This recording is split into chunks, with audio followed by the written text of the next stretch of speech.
There's a moment in tennis almost nobody notices. No replay catches it. Commentators rarely mention it. And it happens so fast that if you blink, you miss the entire story. The ball lands low on grass. It skids, barely bounces. Suddenly, it's flying at a player's feet. And in that split second, you find out who's actually comfortable under pressure and who just looks comfortable. Most players survive that moment. They float the ball back, reset, play safe. But Alex doesn't. She stays low, redirects, hits through the ball, and before her opponent even understands what happened, the point is over. That shot tells you everything. Because today, Alex is walking onto a grass court in Bad Homburg to face a player who's already beaten her twice. 2 matches, 2 losses, no wins. On paper, this shouldn't be close. But tennis isn't played on paper. And this matchup is hiding something almost everyone is missing. To understand why, we need to start with something that changes the geometry of the entire sport. Alex is left-handed. That sounds simple. It isn't.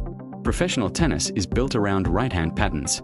From childhood, players train against right-hand serves, right-hand forehands, right-hand movement, years of instincts, thousands of repetitions. Then someone left-handed walks onto the court, and suddenly those instincts stop working. The angles change, the spacing changes, the decisions change. Alex's forehand naturally attacks places opponents don't expect. But the real weapon? Her serve, especially on the deuce side. Because when she pulls that serve wide, right-hand opponents don't just move out of position. They get dragged completely off the court. And if their return isn't precise, the point is already slipping away. Now add grass. That's where things get dangerous. Clay gives you time. Hard courts give predictability. Grass gives you neither. The ball stays low, moves faster, skids through. Every decision gets compressed. And Alex doesn't fight that. She weaponizes it. Her serve doesn't just start points. It shortens them. She follows it forward, reads the return early, takes space. Suddenly her opponent has seconds, sometimes fractions of seconds, to come up with the perfect answer. And under pressure, perfect rarely happens. Now before this turns into an Alex highlight reel, we need to talk about the woman standing across the net. Because overlooking Elise Mertens would be a mistake. She's experienced, disciplined, proven, and she already owns the head-to-head. Twice she's played Alex. Twice she's won. That matters. But the interesting part is how she won. Mertens doesn't overwhelm people. She doesn't rush. She doesn't gamble. She applies pressure slowly, patiently. She keeps returns deep, extends rallies, makes aggressive players hit one extra ball, then another, until they miss. That's her trap. You attack. You push. Your precision drops by just a tiny amount. Not 20%, 2%. And suddenly she's controlling everything. That's exactly what happened in Madrid. Clay gave her time. Time created rhythm. Rhythm created control. Control shut Alex down. But today isn't Madrid. And that changes everything. Because Mertens has never played Alex on grass. Not once. And that's not a small detail. That might be the entire story. Grass removes time. No comfortable setup. No extra adjustment step. No waiting. You react. And reacting against a left-handed player who attacks early and changes angles constantly is a completely different challenge. Patience becomes harder. Discipline becomes harder. Patterns become harder. Everything speeds up. And then there's Berlin. Because this is the piece that keeps pulling attention back to Alex. Last week she made the semifinals at the Berlin Open. Not with an easy draw. Not with luck. She beat quality opponents. Handled pressure. Solved problems. Played controlled, intentional tennis. That matters. Because grass rewards confidence differently than other surfaces. You can't fake conviction on grass. You commit, or you lose. Her only loss came against Linda Noskova. And on grass. That's not embarrassment. That's evidence. Evidence that Alex belongs in those conversations. Now compare trajectories. Mertens this season. Round of 16. Round of 16. Round of 16. Round of 16. Round of 16. Again and again. Not bad results. But not breakthroughs. That's an important difference. There's a point in sports where competing well isn't the same thing as moving forward. And momentum matters. Not motivational poster momentum. Real momentum. Pressure-tested momentum. Alex just spent a week solving difficult matches, winning uncomfortable moments, finding answers. That changes players. Meanwhile, Mertens arrives still searching for that next step. That difference isn't imaginary. You feel it. But this isn't over. Because there are real questions. If the courts play slower, everything changes. If the grass doesn't skid, Alex loses some of her advantage. Her serve becomes more readable. Her second serve becomes attackable. And if Mertens starts winning those exchanges early, pressure starts building.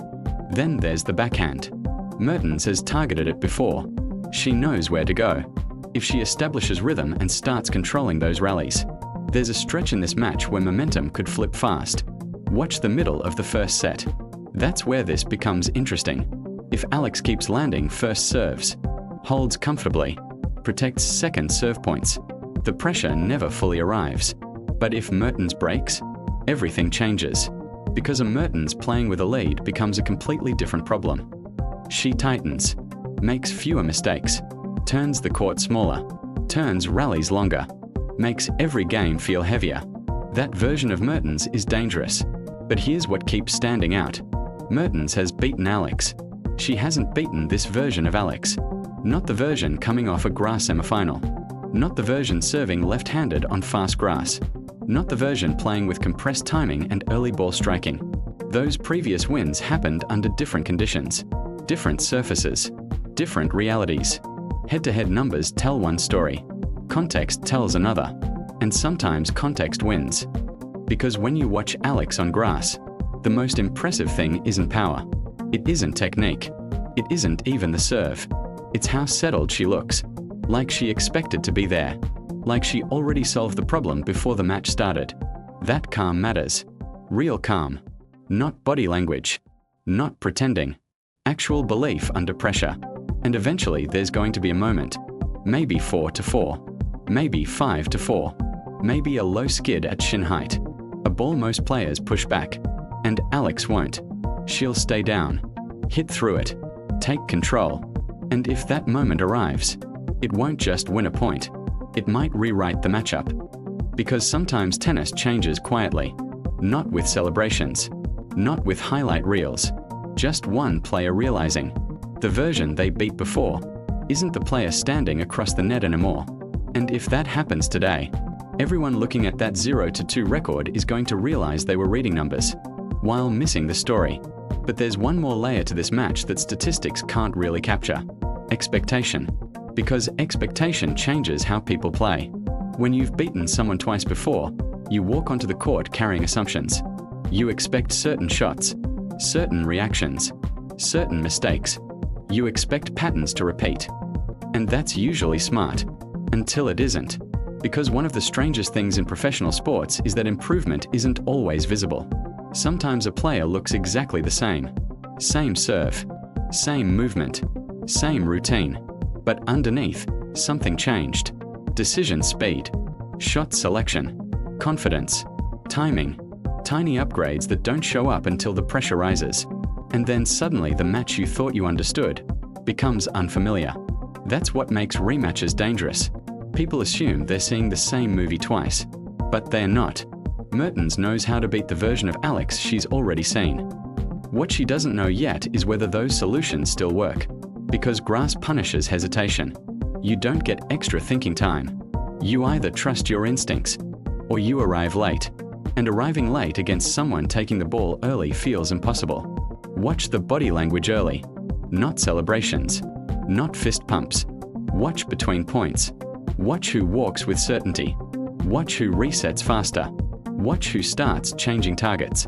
Because players tell you when they're searching.